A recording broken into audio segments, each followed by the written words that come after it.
하나님 말씀은 말라기서 3장 1절만 우선 읽겠습니다. 만군의 여호와가 이르노라 보라 내가 내 사자를 보내리니 그가 내 앞에서 길을 준비할 것이요 또 너희가 구하는 바 주가 갑자기 그의 성전에 임하시리니 곧 너희가 사모하는 바 언약의 사자가 임하실 것이라. 원전으로 다시 보는 말라기, 오늘은 3장입니다. 제목은요, 진짜 성전에 임하는 주, 제사장들이 도둑질한 11조란 제목으로 말씀을 나누겠습니다. 말라기서 특별히 3장 10절은 우리가 잘 알고 있죠. 만군의 여호와가 이르노라 너희의 온전한 11조를 내 창고에 들여 나의 집에 양식이 있게 하고 그것으로 나를 시험하여 내가 하늘의 문들을 열고 너에게 복을 쌓을 곳이 없도록 붙지 아니하나 보라. 이거 우리가 많이 듣긴 들었습니다. 그죠? 우리 11조를 잘해야 된다는 얘기일까요? 이게 전혀 그런 얘기는 아닙니다. 한마디로 제사장들을 책망하는 말씀입니다. 이스라엘 백성들을 책망하는 것이 아니라 제사장들이 잘못한 것을 책망하시는 그런 말씀입니다. 오늘 이 말씀에 들어가기 전에 1절을 보니까 만군의 여호와가 이르노라 내가 내 사자를 보내리니 그가 내 앞에서 길을 준비할 것이요. 그러니까 이 주님이 앞으로 오실 텐데, 예수님 오실 텐데, 예수님 오실 길을 준비하는 사람, 우리는 그게 누군지 압니다. 그것이 바로 세례 요한이죠. 세례 요한을 보낼 것을 미리 말씀하셨습니다. 그렇다면 세례 요한을 보냈을 때 세례 요한이 하는 말을 잘 들으면 예수님이 뭐 때문에 오시는지를 잘 알 수 있습니다. 세례 요한이 뭐라고 그러죠?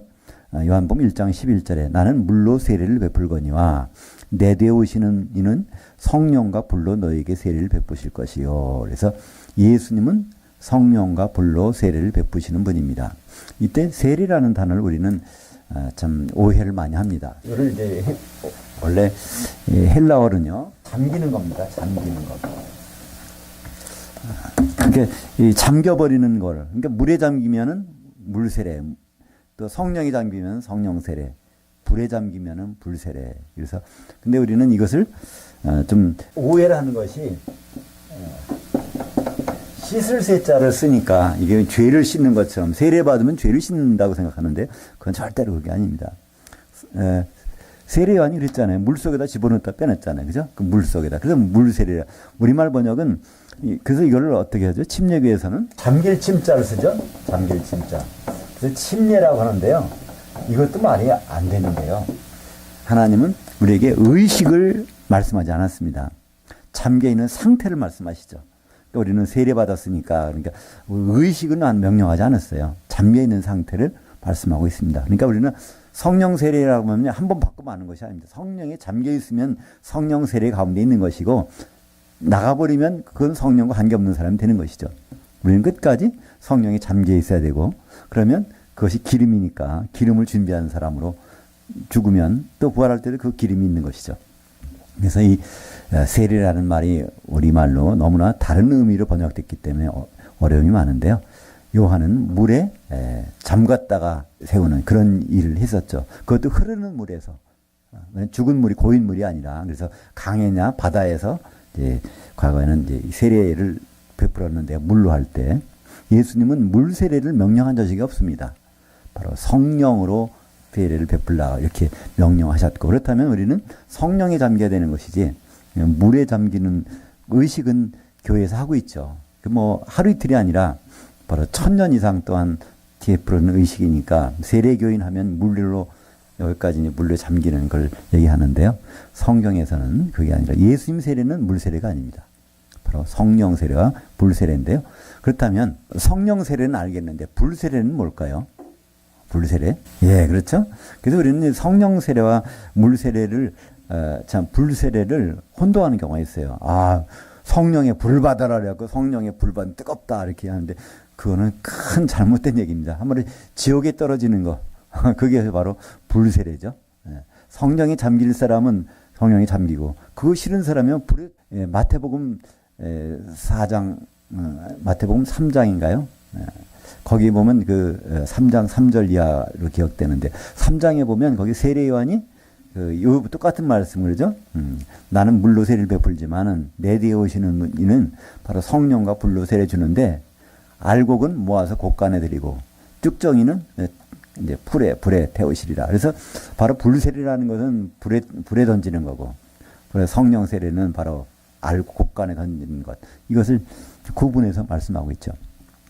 그래서 예수님 오시기 전에 바로 세례 요한을 통해서 예수님 뭘 하시는 분이라는 걸 알고 말씀해 주셨기 때문에 우리는 성령 세례는 받아도 되고 안 받아도 되는 것이 아니라 우리는 기름에 항상 잠겨 있어야 됩니다. 그렇지 않으면 반드시 나타나게 돼 있어요. 그죠? 예, 불에 잠기는, 지옥불에, 불지옥에, 불바다에 잠기는 그 일밖에 없습니다. 근데 오늘 이제 여기 1절에 또 한 가지가 나옵니다. 주가 갑자기 그의 성전에 임하신다는 겁니다. 주는, 하나님은 성전에 임하신다는 겁니다. 오늘 오전에도 그게 나왔죠? 왜 성전에 임하실까요? 다른 데 임하셔서 사람 만나면 다 죽어버리거든요. 그래서 성전은 특별히 뭐가 있죠? 휘장이라는 안전장치가 있습니다. 그래서 휘장 건너편, 지성소에 여호와 하나님께서 나타나시고, 휘장 이쪽 편엔 제사장들이 거기 있고, 그래서 서로 대제사장이 거기를 휘장을 통과해서 잠깐 하나님을 만나고 하는 1년에 한 번씩 그런 일. 그것이 하나님은 성전에만 거하시는데, 구약시대 때 성전, 제대로 된 성전을 이 사람들이 준비를 못한 거예요, 제사장들이. 그리고 또 한 가지 이제 앞으로 진짜 성전에 오신다는 겁니다. 그러니까 진짜 성전은 뭐죠? 진짜 성전은 이제 교회고, 주님의 몸이고, 그리고 우리가 이제 요한계시록은 마지막에는 새 예루살렘, 거기에 어린 양과 전능하신 이가 거기에 임하시는 걸 볼 수 있는데요. 고린도전서 3장 16절 한번 같이 읽겠습니다. 너희가 하나님의 성전인 것과 하나님의 영이 너희 안에 거하시는 것을 알지 못하느냐? 그러니까 여기에 바로 이 말라기서에 말씀하셨어요. 성전에 임하신다고 그랬는데 바로 이 성전, 너희 교회에 이제는 성령께서 여기에 성전에 머물러 계십니다. 또 앞으로 주님이 직접 이 성전에 머물 때가 있어요. 그죠? 성경에서는 이것을 아주 가시적으로 선명하게 뚜렷하게 나타낸 분명한 구절이 있죠. 요한계시록 1장 13절입니다. 요한계시록 1장 13절에는요. 바로 주님이 성전에 거기에 임하신 장면이 나와요. 그죠? 계시록 1장 13절에 보면요. 뭐가 나오죠? 촛대 7개가 나오죠? 셋, 넷, 다섯, 여섯, 7개인가요? 예, 7개. 촛대 7개 한가운데 인자가 나타난다. 그게 바로 교회 한가운데 인자가 임하시는 것. 그것이 요한계시록 1장 13절. 그 날짜가 언제죠? 주의 날에. 요한계시록 1장 10절은 사도 요한이 몸은 반모섬에 있는데 영으로 주의 날, 주님의 재림하시는 날로 영적으로 시간 여행을 해서 가보았더니 거기 7 촛대 한가운데에 주님이 딱 나타나시는, 임하시는 것을 말씀하고 있습니다. 오늘 말라기서 1장 3장 1절에 바로 주가 갑자기 그의 성전에 임하시리니 그것을 바로 언약의 사자가 임하실 것이라. 바로 약속하신 하나님이 보내신 분, 남자가 부모를 떠나 그의 아내 앞에서 한 몸을 이루는 그 역사적인 현장이 나타나게 되는 것이죠. 그래서 그때 예수님이 이제 앞으로 오실 때 어떤 일이 벌어졌냐면 그때는 반드시 심판이 있습니다. 우리는 보통 한번 구원받으면 이제 심판이 없다, 끝났다 그러는데요. 그게 아니거든요. 분명히 오늘도 보니까 2절에 그가 임하시는 날은 누가 능히 당하며 그가 나타나실 때 누가 능히 서리요. 그때 그 심판받는데 견딜 사람이 있겠느냐 그런 뜻입니다. 5절에 보니까 내가 심판하러 너에게 임할 것이라. 심판하러 오신다는 겁니다. 예수 안 믿는 사람은 심판한다는 얘기가 아닙니다. 왜 그렇죠? 예수 믿는 사람들을 심판하는 거예요. 왜냐하면 주님은 그리스도 안에서 죽은 사람들이 부활해서 공중에 올라가서 거기서 심판받으니까요. 그때 공중에는 예수 그리스도 안에 죽지 않은 사람은 올라오지도 못합니다. 거기서 심판을 받게 되죠. 근데 우리는 한번 혼동할 때가 있어요. 요한복음 12장 47절 48절에 보면요. 예수님이 그랬어요. 내가 세상을 심판하러 온 것이 아니라 구원하러 왔노라. 마지막에 내가 한 말이 바로 그 심판하리라 이렇게 말씀하셨어요. 맞습니다.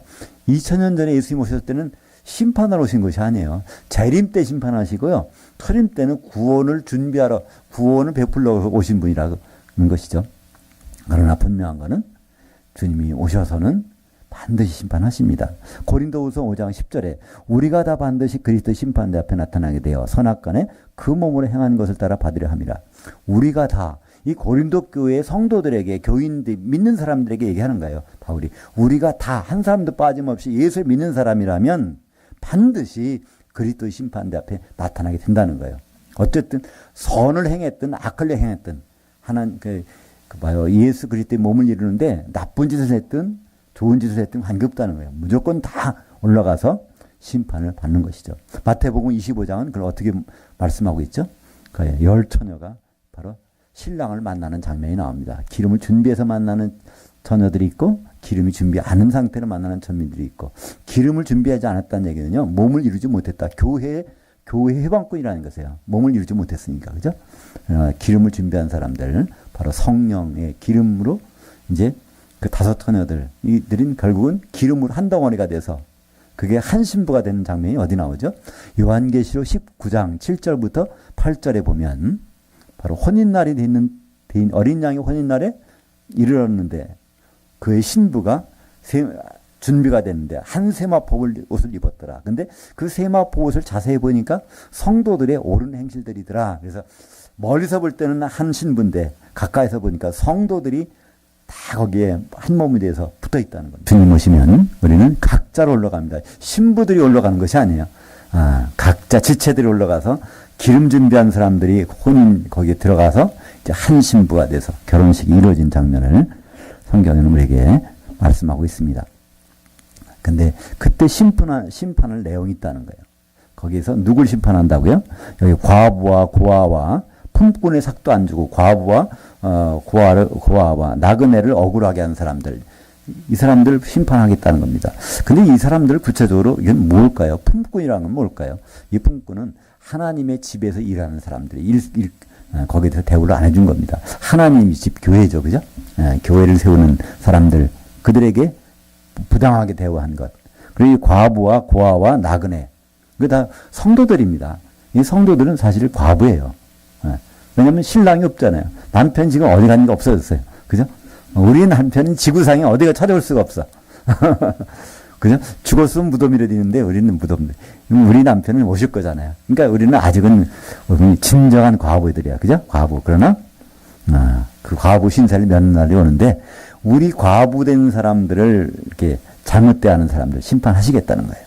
그리고 고아. 우리는, 사실 고아예요.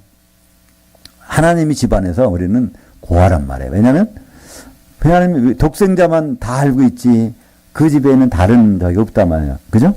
근데 예수님 오시면 히브리서 1장 6절에 마다들을 이끌어 세상에 들여보내신다는 거예요. 그죠? 마다들이 오시는 순간에 우리는 고아 신세에서 다 합법적인 하나님 자녀가 되잖아요. 그죠? 근데 현재 우리는 고아처럼 살 수밖에 없는 거예요. 현재 우리는 과부처럼, 현재 우리는 품삯을 제대로 못 받는 하나님 집에서 일꾼은 일꾼들처럼. 그죠? 그리고 나그네. 우리는 여기서 영원히 살 것이 아니잖아요. 잠깐 출장 나온 거, 여행 나온 거, 그것을 우리는 착각해가지고 끝까지 살려고 하는 사람들 있단 말이죠. 근데 하여튼 이런 사람들, 성도들을 대우해주지 않는 사람들에 대해서 심판하러 분명히 오신다는 것입니다. 6절에 나 여호와는 변하지 아니하며 그러므로 야곱의 자손들아 너희가 소멸되지 아니하느니라. 이때 야곱의 자손들은 뭘까요? 한마디로 이스라엘입니다. 그 이스라엘은 영적인 이스라엘 얘기하죠. 하나님은 결국은 육적인 이스라엘은 이제 예수님 오실 때까지만 필요하고 그 다음부터는 유대인이라고도 예수 안에 들어오지 않으면 아무 쓸모가 없습니다. 그래서 이 야곱 이스라엘 자손들을 소멸되지 않는다는 거예요. 그건 끝까지 죽으면 끝이 아니라 죽어도 반드시 다시 일으켜 세운다는 겁니다. 다시 부활시킨다는 거예요. 왜 그렇죠? 심판 받아야 되니까. 잘했건 못했건 간에. 세상 법정에도 그렇잖아요. 재판받다가 죽어버리면 재판 끝납니다. 그 사람이 살아야 재판하죠. 그래서 야곱, 우리 예수 믿는 사람들은 전부가 다 없어지지 않습니다. 야곱의 자손들, 그 신약시대 성도들 없어지지 않아요. 반드시 주님 오시면 무덤에서 잠자다가도 일어나서 올라가야 되고 그때까지 살았어도 올라가서 주님을 만나야 됩니다. 히브리서 9장 27절에 한 번 죽는 것은 사람에게 정해진 것이요. 그 다음에 심판이 있으리니. 그래서 다시 반드시 살리신다는 얘기죠. 심판하겠다는 얘기는요. 반드시 살리신다는 얘기입니다. 부활은 특권이 아닙니다. 누구나 부활시킵니다. 왜냐하면 재판받아야 되니까 그렇습니다. 그래서 고린도후서 5장 10절에 우리가 다 그 앞에 나타나게 되는데 그때 어디 가죠? 공중에 올라가는 거죠. 왜냐하면 주님은 공중으로 오시니까 우리는 공중까지 가야 됩니다.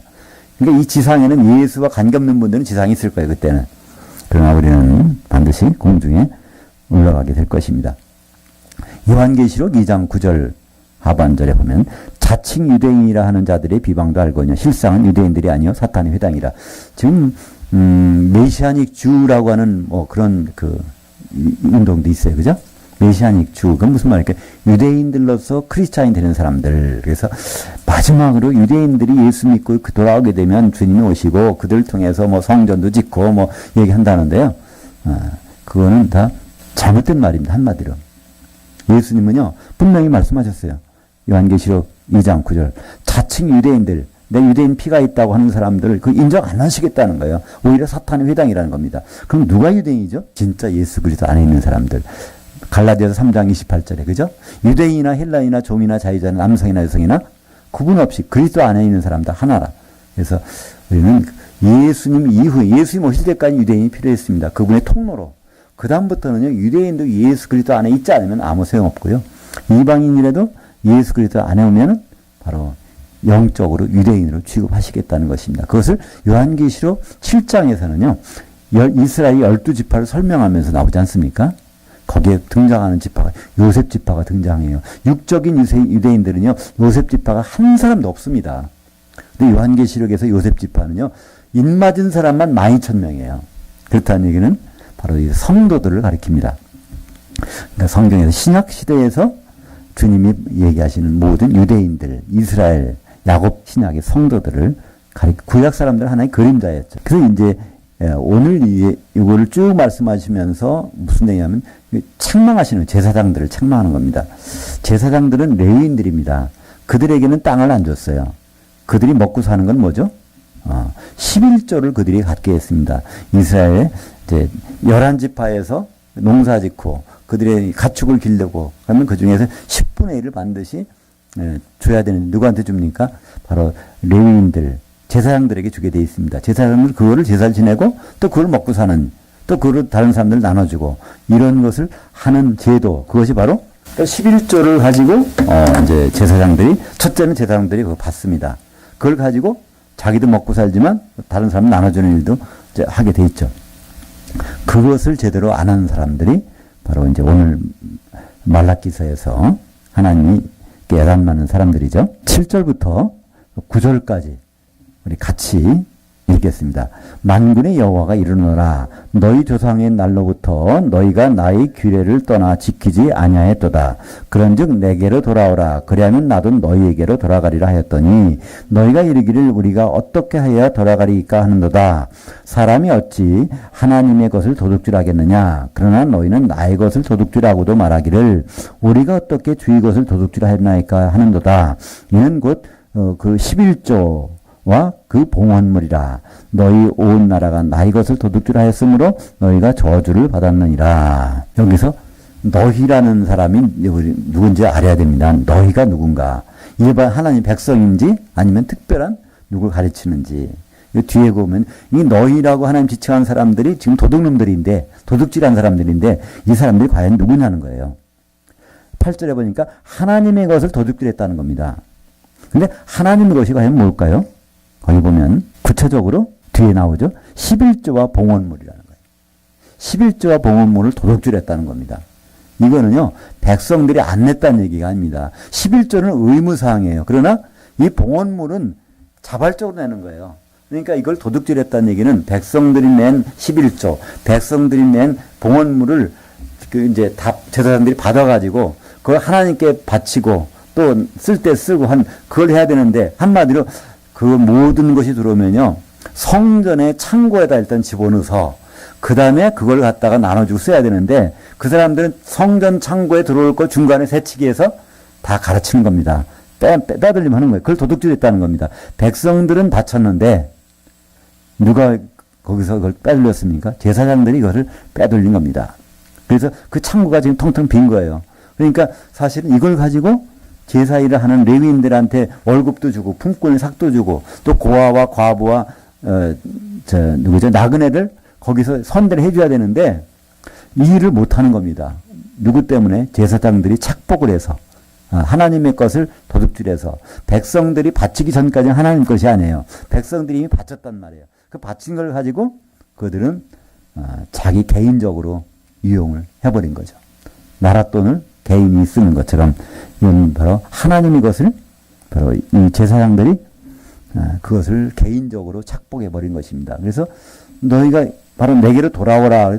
왜 우리를 돌아오라고 하십니까? 이게 돌아오라는 게 돌이키는 거예요. 회개하라는 거예요. 그죠? 뭐 잘못했다는, 우리가 뭘 잘못했습니까? 그랬더니, 내 거 가지고 너희들이 개인적으로 다 써버렸잖아. 그러니까 하나님이 창고에, 성전 창고에는 이 11조도 없고, 거기 봉헌물도 없고, 다 바친 것 다 어디 갔냐, 이거죠? 그러니까 우리가 11조라는 것은요, 원래는 구약에서는 11조를 제대로 하면요, 23.3%입니다. 원래 11조는요, 세 종류가 있어요. 자기 소득의 11조를 하나님께 바치는 게 있고요. 또, 명절 때 11조를 가지고 가서 거기서 먹어야 되는, 그 사람들하고 같이 먹어야 되는 그 11조가 있고요. 그러니까 20%죠? 12조죠? 그리고 매 3년마다 한 번씩은 그것을 바쳐서 누구에게? 고아와 과부와 나그네들, 또 레위인들에게 나눠주는. 그러니까 3년마다 한 번씩이니까 그러니까 몇 프로예요? 23.3%. 이것이 이제 바쳐야 되는 건데, 신명기 14장 22절에 보면, 너는 매년 토지 소산의 11조를 드릴 것이며, 이게 이제 첫 번째 11조고요.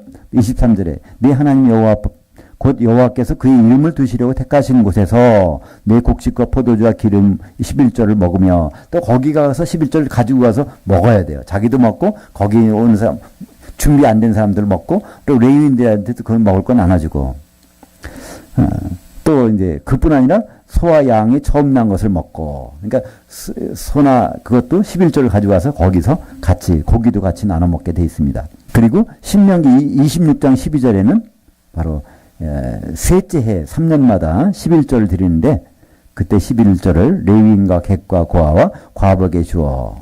그래서 23.3%를 성전에서 가지고 와서 그걸 나눠줘야 되는데 이게 다 없어져 버린 겁니다. 그러니까 이것을, 말라기서에 있는 내용들을 사람들은 자꾸만 개인, 백성들이 하나님께 잘못했다고 생각을 해요.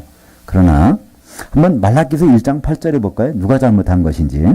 말라기서 1장 8절, 제가 읽습니다. 만군의 여호와가 이르노라. 너희가 눈먼 희생제물을 바치는 것이 어찌 악하지 하냐며, 저는 것, 병든 것을 드리는 것이 어찌 악하지 아니하냐. 지금, 너희라고 그랬어요. 이 누구냐면요, 이 사람들이 일반 백성들이 아니에요. 일반 백성들이 눈먼 거 갖다 바치면요, 이건 제사장이 받아주지도 않아요. 제사장들은 이게 얼마나 깐깐한지 흠이 하나도 있으면 안 받는단 말이에요. 근데 그들은 이걸 좋은 것만 받은 다음에, 그 다음에 제사 지낼 때는 뭐로 한다고요?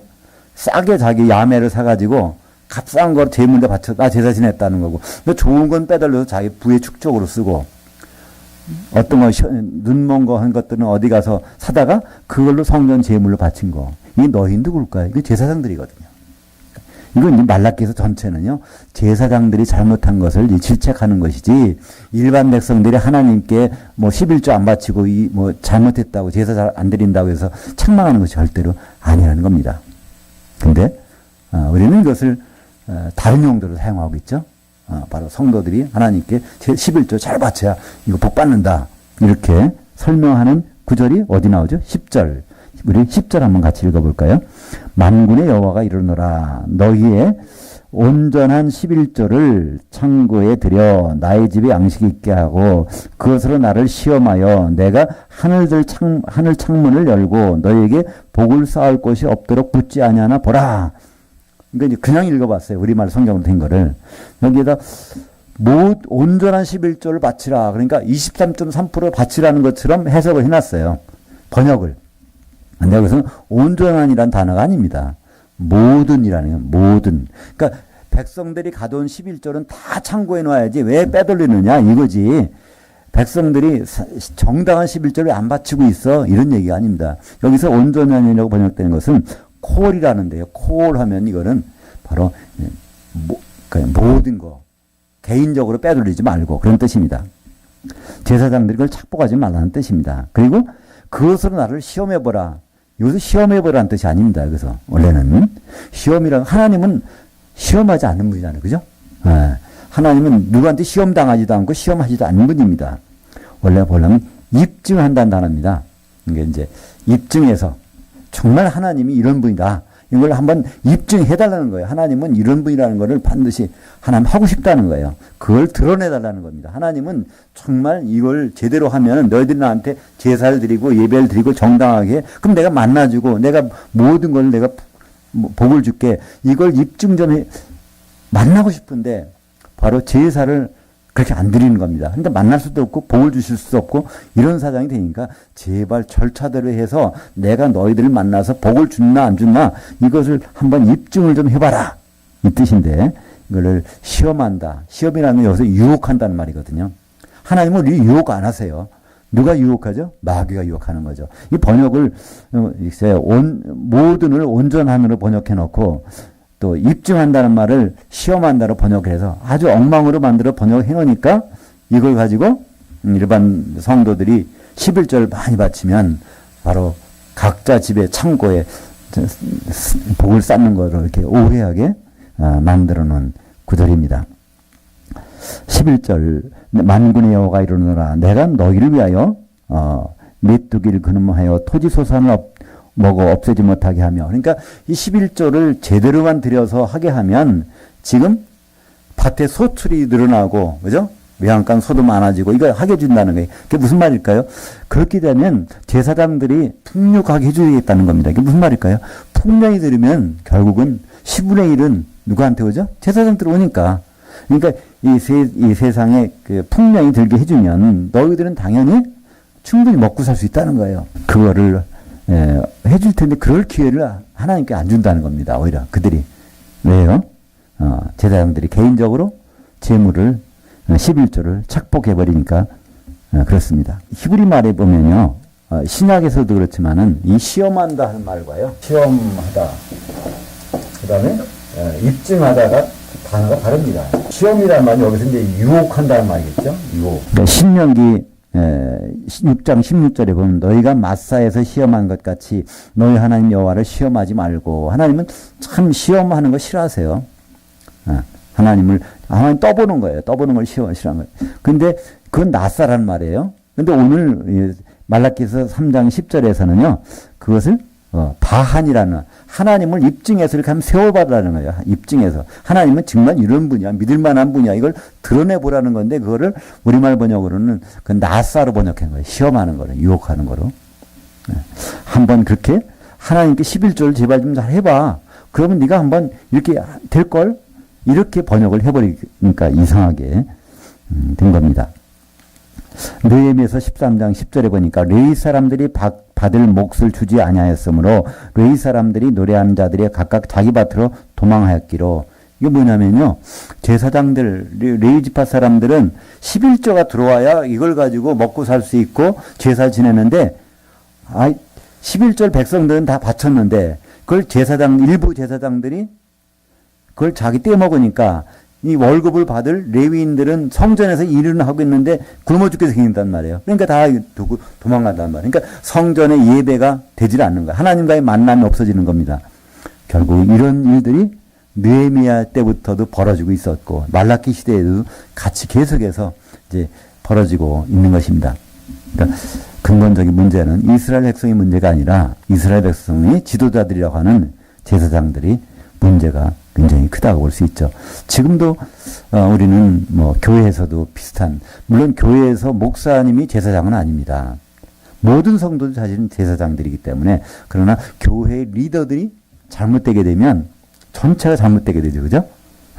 그런 일들이 구약 성경에서는 이렇게 벌어지고 있습니다. 그렇다면 이 11조 문제 한번 더 생각해 볼까요? 11조는 지금도 해야 될까요? 말아야 될까요? 그러니까 11조 결론부터 말씀드리면요. 율법에서 정한 11조는 끝났습니다. 그거는 더 이상 우리는 할 수도 없고 할 필요도 없어요. 율법에 대한 11조는 가지고 누구한테 드려야 됩니까? 성전에서 제사를 지내고 있는 제사장들에게 줘야 되는 거예요. 근데 그러면 지금 우리는 성전 자체가 없어졌잖아요. 휘장이 찢어져 가지고 없어졌어요. 그러니까 그 레위인도 없어져 버렸고. 그래서 바칠 데가 없는 거예요, 사실은. 율법에 정한 11조는 바칠 데가 없습니다. 그리고 율법은 다 누구에서 완성됐어요? 결국은 모든 것에 11조라는 뜻은요, 모든 걸 대표한다는 거예요. 모든 걸 다 하나님께 왔으니까 하나님께 드린다는 뜻입니다. 하나님께 제물다운 제물을 드린다는 것이 11조인데, 그것은 예수님이 십자가에서 그분이 제물로 드려졌을 때 하나님은 다 받으셨거든요. 부족한 것이 없거든요. 그래서 사실은 율법에 정한 11조는 우리가 정할, 누구한테 드릴 성전도 없어졌고, 또 대상도 없어졌고, 또 그 예수님이 한꺼번에 드려보셨고, 그래서 그건 없어졌습니다. 그러나 율법이 있기 전부터 있던 11조는 있단 말이에요. 그죠?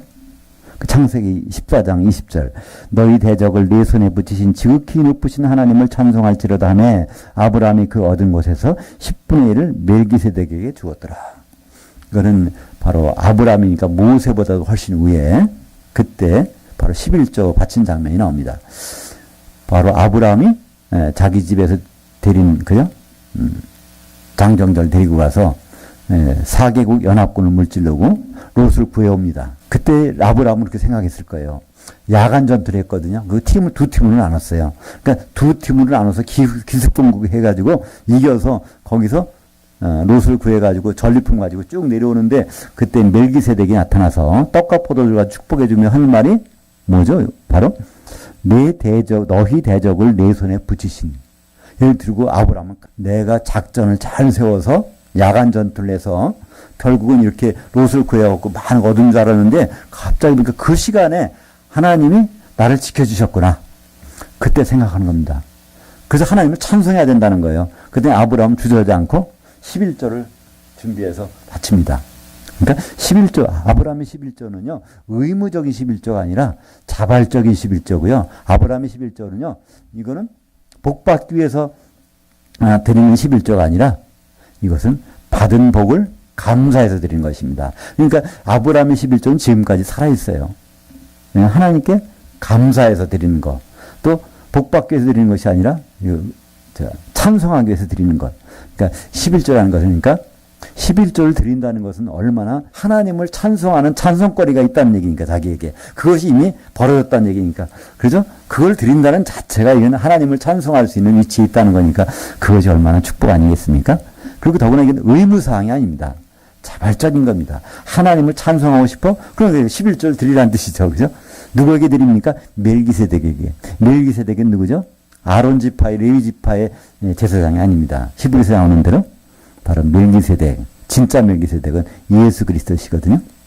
그러니까 예수 그리스도에게 드리는 것, 예수 그리스도의 몸을 세우는 데 드려지는 것, 그것이 바로 11조입니다. 지금 예수 그리스도의 몸, 진정한 교회라면 예수 그리스도의 몸입니다. 그러나 그것이 그렇지 않은데도 교회라고 생각할, 교회라는 데도 있기 때문에 여러 가지 문제가 생기는 건데요. 정말 예수 그리스도의 몸을 세우기 위해서 세워지는 데는요, 거기다 드리는 11조는 감사의 11조고요. 찬송의 11조고 우리가 얼마나 이렇게 복을 받았다는 걸 세상 사람들에게 알려내는 그런 11조가 되는 것입니다. 히브리서 7장 11절입니다.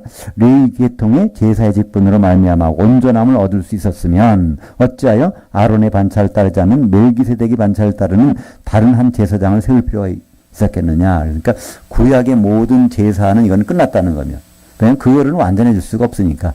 그래서 레위 지파에 속하지 않은 유다 지파의 예수님이 대제사장으로 되셔서 그분이 한 번에 제사를 지내버렸어요. 6월절날 십자가에서 그분이 제물돼가지고 딱 제사를 지내버렸기 때문에 말라기에 나오는 결국은 이 제사는 결국은 실패로 끝났고 그러나 예수님 안에서 완성이 됐다는 것을 성경을 우리에게 말씀해주고 있습니다. 그래서 결국은 13절부터 18절까지는요. 하나님이 반드시 심판하시는데 두 종류는 나눠서 심판하신다는 거예요. 대적한 사람과 바로 그걸 경외한 사람을 이스라엘을 심판하는데 우리는 압니다. 그 장소를. 바로 그리스도의 심판대. 공중에서 주님 오실 때 공중에서 그리스도 안에서 죽은 사람들 또 그때까지 살아있는 사람들 다 올라가서 심판을 받을 것입니다. 하나님이 가장 기대하시고 기뻐하시는 일이 뭘까요? 하나님 우리에게 맡겨주신 일이 있어요. 주님이 우리에게 부탁한 일이시기도 해요. 주님은 오셔서 자기가 나 이 일을 하겠는데 이 일을 해야 되겠는데 유일하게 한 번 말씀하신 적이 있어요. 그것이 마태복음 16장 18절. 너는 베드로라 내 이 반석 위에 내 교회를 세우리니. 예수님이 말씀하시고 이루지 않고 하신 것은 딱 그거 하나예요. 그죠? 내 교회를 세우겠다고 하시면서 안 해놓고 가셨단 말이에요. 왜냐하면 내가 가지 않으면 성령이 오시지 아니할 것이요. 성령이 오시면. 그래서 성령을 보내셔서 하고 싶은 일은 바로 교회 세우시는 일입니다. 그러니까 그 교회가 만들어진 것. 왜냐하면 예수님은 결혼하셔야 되니까. 예수님의 신부는 교회가 만들어져야 되니까. 그러니까 우리가 하나님께 가장 잘하는 일은 뭘까요? 예수님 결혼 준비하는 거예요. 그 특별히 잘하는 일은 뭘까요? 그럼 우리가 결혼 당사자가 되는 겁니다. 어떻게 될까요? 우리는 다 지체들이잖아요. 우리가 지체가 서로 한 몸 되려면요. 다른 방법은 없잖아요. 기름으로 반죽되는 수밖에. 그러니까 성령의 가운데서 성령 세례 가운데서 하나 되는 것. 그거를 하는 사람을 선하다고 그러고요. 그걸 안 하는 사람을 성경에서는 악하다고 합니다. 고린도후서 5장 10절에 나오는 선악간에 그 몸을 통해서 행한 대로 심판을 하리라 하는 것은요. 바로 그때 선이라고 하는 이 세상의 도덕이 아닙니다. 하나님 기뻐하는 일이 선이에요. 하나님 싫어하시는 일이 악입니다. 그러니까 하나님이 예수 그리스도의 결혼을 놓고 기뻐하시는 일과 예수 그리스도의 결혼을 놓고 싫어하시는 일, 이걸 가지고 심판하시겠다는 겁니다. 그럼 뭐 간단해요. 기름 준비하느냐 안 하느냐 그것 가지고 마지막에 심판을 하십니다. 마태복음 25장 31절 인자가 자기 영광으로 모든 천사들과 함께 올 때 자기 영광의 보좌에 앉으리니 모든 민족을 그 앞에 모으고 각각 구분하기를 목자가 염소들 중에서 양을 구분하는 것 같이 하여 양들은 그 오른편에 염소들은 왼편에 두리라. 그래서 양들은 한 시대의 벌에 의인들은 그들은 염소들은 한 시대의 벌에 양들은 한 시대의 생애. 이것도 우리말에는 영생영벌로 되어 있는데요. 근데 영원한 생명 이거는 번역이 아주 잘못된 것입니다. 한 시대라고 되어 있어요. 성경은 한 시대. 그 한 시대는 길이가 얼마죠? 1000년. 그리고 1000년 지나서 백보자 심판 다음에 그때는 세세토록 시대가 반복되는 진짜 영혼은 바로 새 예루살렘이냐 불못이냐가 이제 진짜 반복되는 한 시대 동안에 벌을 받느냐 지옥에서 한 시대 동안에 천연왕국에서 삶을 누리느냐 이것이 이제 갈라지는데요. 마태복음 25장에서는 그리스도 심판대로 세 장면이 나오죠. 마태복음 25장에는 천국이 완성된 다음에서 벌어지는 것이 세 가지가 나옵니다. 1절부터 13절까지는 뭐가 나오죠? 열처녀의 비유, 그죠? 기름을 준비한 사람과 안 준비한 사람. 그 다음에 14절부터는 30절까지인가요? 거긴 뭐가 나오죠? 달란트의 비유, 그죠? 예, 주인의 소유를 맡겨놓고 갔어요. 주인의 소유. 바로 예수님의 소유가 뭘까요? 그분의 소유는 그분의 기업인 교회잖아요. 교회를 맡겨놓고 갔는데, 교회를 거기서는요, 8달란트로 예수님은 나눠놨어요. 그래서 5달란트, 2달란트, 1달란트 나눠주고서 갔다가 그걸 찾으러 오시는 것. 교회가 정말 어떻게 됐을까? 남겨가지고, 그러니까 10달란트, 또, 4달란트. 그러니까 14달란트는 됐는데, 나머지 하나한테는 뭐가 안 됐어요. 저로 혼자 있다가, 나홀로 신앙이라고 할까요? 결국은 뺏기잖아요. 그렇게 해서 심판하시는 것. 그 다음에 세 번째 심판은 염소들 가운데 양을 골라내시겠다는 거예요. 그래서 염소들은 이제 영벌에, 그 불지옥에 1000년 동안, 그리고 양들은 이제 혼잔치, 나와 같이 영생에 1000년 동안 삶에 들어가겠다. 이렇게 말씀하시는데, 이것이 바로, 제사장들이 잘못한 것에 대해서 새로운 제사장을 뽑으시겠다는 겁니다. 결국, 이제, 그렇게 된, 기름을 준비한 5,000, 또, 달란트를 남긴 사람들, 그리고 양으로 구분돼서 남은 사람들, 그 사람들이 바로 누구죠? 제사장들이라는 거죠. 요한계시록 20장 6절. 이 첫째 부활에 참여한 자들은 복이 있고 거룩하도다. 그러니까 천년왕국에 들어가는 사람들이요. 둘째 사망이 그들을 다스리는 권세가 없고 도리어 그들이 하나님과 그리스도의 제사장들이 되어 천년 동안 그리스도와 더불어 왕노릇하리라. 그러니까 말라기에 나오는 이 제사장들은 레위지파 제사장들이죠. 그죠? 그러니까 레위지파 제사장들은 결국은 실패하고 끝납니다. 그러나 우리 성도들은요. 이제 혼잔치에 들어가면 1000년 동안 제사장이 되어서 그때 그리스도와 더불어 왕노릇하는 것. 그러니까 우리가 진정한 제사장들이 되는 것이죠. 베드로전서 2장 9절에 보니까 너희는 택하신 족속이요 왕립 제사장 제사장단이요 거룩한 나라요 그의 소유가 된 백성이니 오늘 말라기서에 나오는 그의 소유가 된 것. 몇 절이 나오죠? 17절이죠? 만군의 여호와가 이르노라 내가 정한 날 그들을 나의 특별한 소유로 삼을 것이요. 특별한 소유 바로 기업, 교회, 제사장들로 삼는 것. 주님이 재림하실 때 이 일은 벌어질 것입니다. 지금부터 약 2400년 전에 말라기 선지자를 통해서 그때 당시에 제사장들이 하는 일들을 우리는 볼 수 있어요. 그 제사장들은 자기 할 일을 안 하고 오히려 하나님 걸 도둑질해서 제사를 엉망으로 만들었습니다. 그러나 우리는 이제 1000년 동안 제사를 지낼 사람들을 미리 뽑힌 겁니다. 아직 우리는 지금 제사를 제대로 안 지내고 있어요. 왜냐하면 그때 가서 제사를 지낼 거니까. 그러나 우리는 제사장의 준비를 해야 되죠.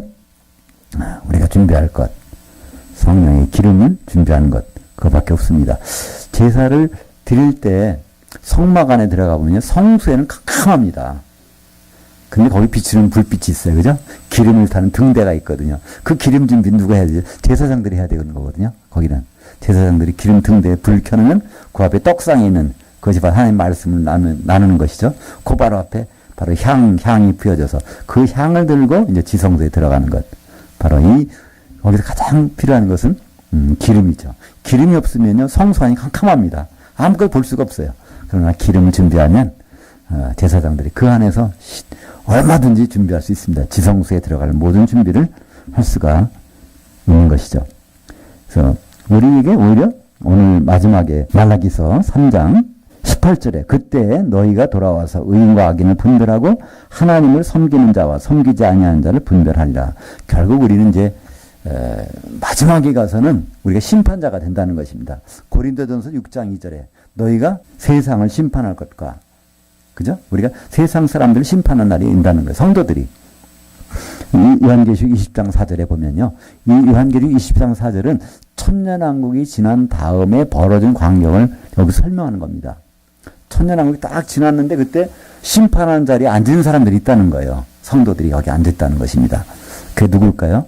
그것이 바로 혼자 이제 들어간 성도들. 그들이 이제 천년왕국 지난 다음에 심판 자리에 앉아서 이제 백보자 심판을 준비하는 장면이 나옵니다. 구약의 제사장들은 이렇게 실패했지만 우리 신약의 진정한 제사장들 우리는 그리스도 안에 있으면 실패할 리가 없죠.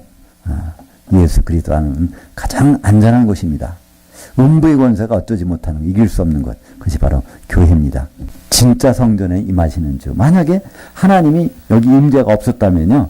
그럼 우리가 성전이 아니기 때문에 임재가 안 된 거예요. 그죠? 하나님은 진짜 성전에만 임하십니다. 그리고 그 진짜 성전은 이제 공중에서 7개의 교회 한가운데 진짜 성전이 되고요. 그때 그곳에 임하신 주님을 우리는 같이 영접을 하게 될 것입니다. 기도하겠습니다.